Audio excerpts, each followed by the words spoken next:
During a pretrial deposition in a medical malpractice case, is it ever okay to actually argue with the attorney who's questioning you? Would you like to know the answer? Come join me for a walk through the neighborhood as I share with you the answer to that question. Hi, I'm Gerry Oginski, a New York medical malpractice and personal injury attorney. In my opinion, the answer is absolutely not. You gain nothing by actually arguing and antagonizing the defense attorney.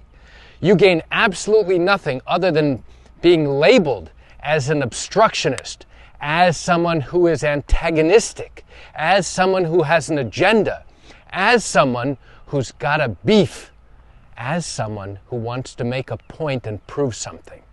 Now, why do I say all that? I say that because a deposition is a pretrial question and answer session designed to learn details and information about you. The defense attorney is going to question you for many, many hours during the course of your pretrial deposition, your question and answer session that either is going to be done in your attorney's conference room or on a Zoom video call.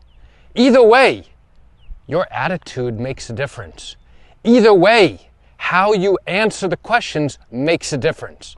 And you might be wondering, okay, if the attorney pisses me off, if the attorney gets me really upset and angry, and now antagonizes me, don't I have a right to stand up for myself and to push back?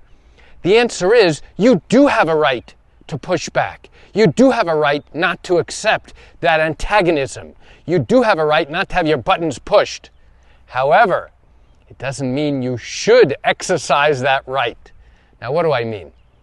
During the course of your deposition, the lawyer or lawyers who will be questioning you during the course of your deposition, after that is all done, at the end of the day, they will go back to their office and prepare a report for their principals. And one of the key things that they will report on is not just the substance of what you had to say, but more importantly, how you said it.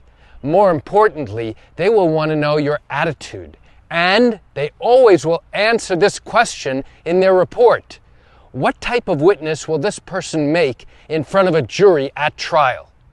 That is a question that everybody wants to know. I make that assessment. The defense attorneys will make that assessment. The answer to that question will impact your case throughout the entire course of your litigation. Now, why is that? It's because the defense needs to know, as do I, what type of witness you're going to make in front of a jury. We want to know what's going to happen when your case gets to trial and how we think a jury will perceive you and your testimony.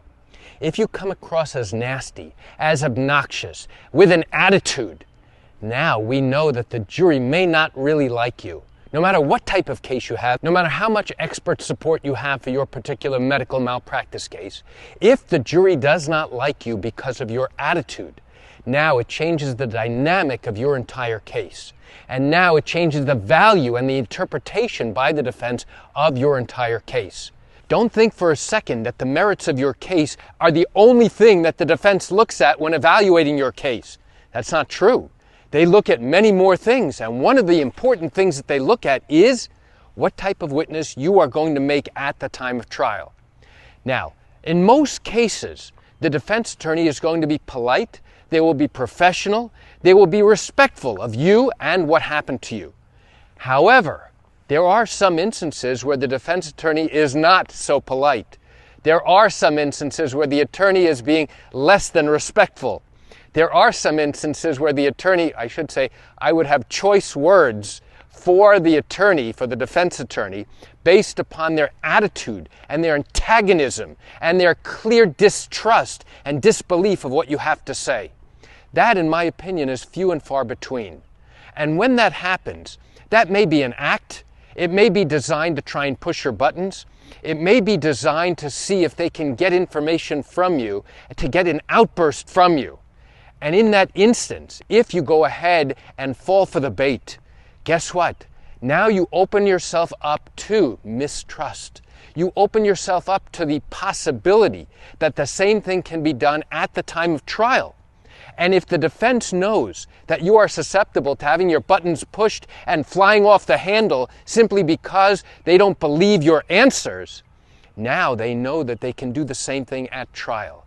And that now you have the ability to be manipulated at trial by asking similar questions and getting you to fly off the handle. And if you fly off the handle at trial in front of a jury, now the jury will perceive you as someone who has an agenda, as someone who is unstable, as someone who may not be worthy of a verdict in your favor. In that instance, your inability to control your emotions, your inability to control your answers, and how you are being manipulated by the defense attorney will come back to bite you in the butt. So don't think for a second that even though you may have a great case on the merits, that your attitude and how you answer your questions don't matter, because they certainly do. So why do I share this quick information with you? To open your eyes and help you understand how these types of cases work in the state of New York. You know, I realize you're watching this video because you likely have questions or concerns about your own matter. Well, if your matter did happen in New York and you have not yet started a lawsuit, but are thinking of doing so and still have questions that need to be answered, what I invite you to do is pick up the phone and call me. You know, I answer questions like yours every single day, and I'd love to chat with you. You can reach me at 516-487-8207 or by email at Gerry, Gerry, at Oginski-law.com. That's it for today's video. I'm Gerry Oginski. Have a fantastic day.